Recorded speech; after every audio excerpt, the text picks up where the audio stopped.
Kişi nə üçündür? Kişi namusunu qorumaq üçündür.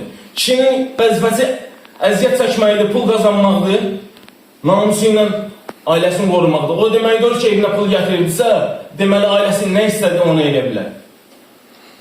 Biz əziyyət çəkmişik ki, halal yedizdirək, halal böyüdək.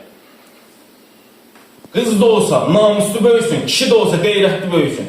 Təki onun imanı, yediği çörəyi halal olsun. Çünki mən halal kişinin, qeyrətli kişinin oğluyam. Mən səninlə fəxr edirəm.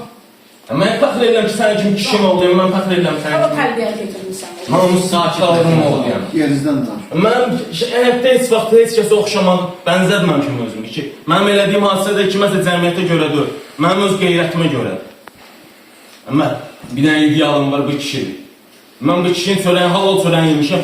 Amma Allaha ki, yəni bu həyatda da mən bilirəm ki, o heyfslənir ki, bir fahişə ölmək başqa şeydir. Qeyrətli kişinin ölməyi başqa şeydir. Qeyrətli kişilərin ölməyi etik davranışı bu dünyada qeyrətli kişilərin ölməyi vallah ki deyirəm.